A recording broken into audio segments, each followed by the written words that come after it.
You, John Fitzgerald Kennedy, do solemnly swear I, John Fitzgerald Kennedy, do solemnly swear that you will faithfully execute the office of President of the United States that I will faithfully execute the office of President of the United States and will, to the best of your ability, and will, to the best of my ability, preserve, protect, and defend the Constitution of the United States. preserve, protect, and defend the Constitution of the United States. So help you God.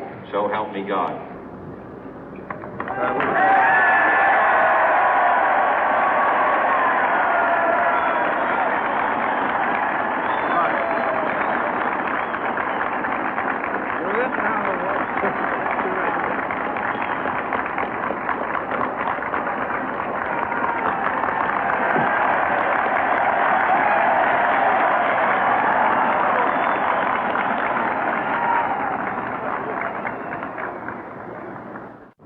Vice President Johnson, Mr. Speaker, Mr. Chief Justice, President Eisenhower, Vice President Nixon, President Truman, Reverend clergy, fellow citizens.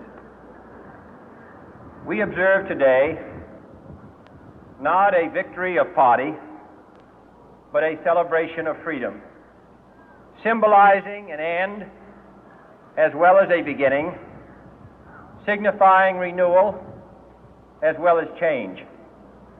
For I have sworn before you and Almighty God the same solemn oath our forebears prescribed nearly a century and 3/4 ago. The world is very different now, for man holds in his mortal hands the power to abolish all forms of human poverty and all forms of human life. And yet the same revolutionary beliefs for which our forebears fought are still at issue around the globe. The belief that the rights of man come not from the generosity of the state, but from the hand of God. We dare not forget today that we are the heirs of that first revolution.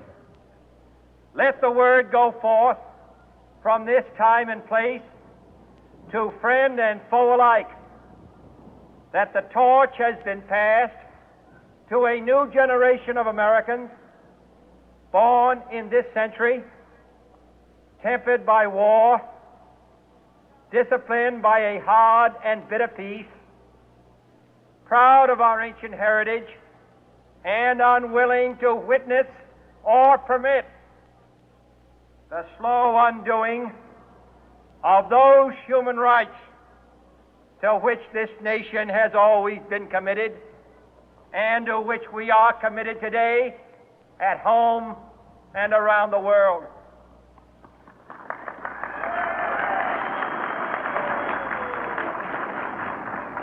Let every nation know, whether it wishes us well or ill, that we shall pay any price, bear any burden, meet any hardship, support any friend, oppose any foe to assure the survival and the success of liberty.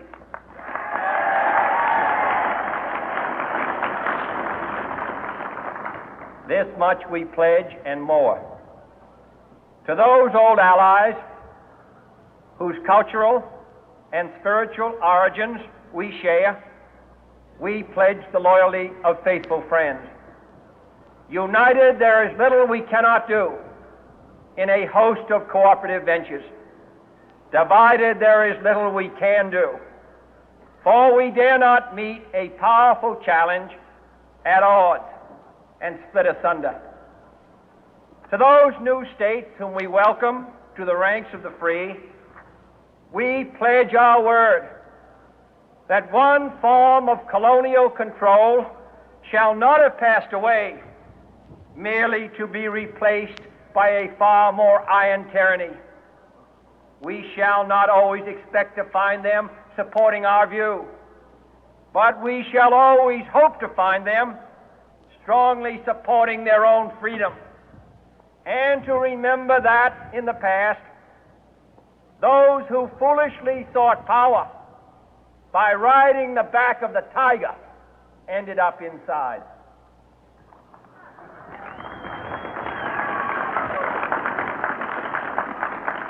To those people in the huts and villages of half the globe struggling to break the bonds of mass misery, we pledge our best efforts to help them help themselves for whatever period is required, not because the communists may be doing it, not because we seek their votes, but because it is right.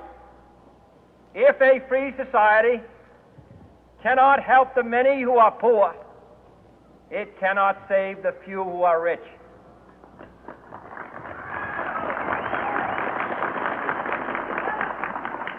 To our sister republics south of our border, we offer a special pledge to convert our good words into good deeds, in a new alliance for progress, to assist free men and free governments in casting off the chains of poverty. But this peaceful revolution of hope cannot become the prey of hostile powers. Let all our neighbors know that we shall join with them to oppose aggression or subversion anywhere in the Americas. And let every other power know that this hemisphere intends to remain the master of its own house.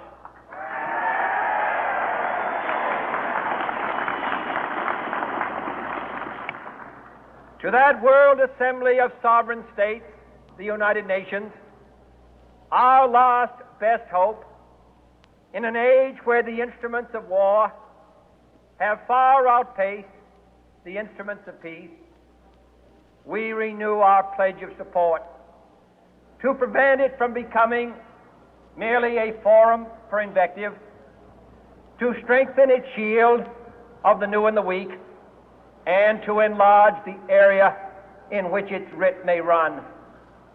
Finally, to those nations who would make themselves our adversary, we offer not a pledge, but a request that both sides begin anew the quest for peace.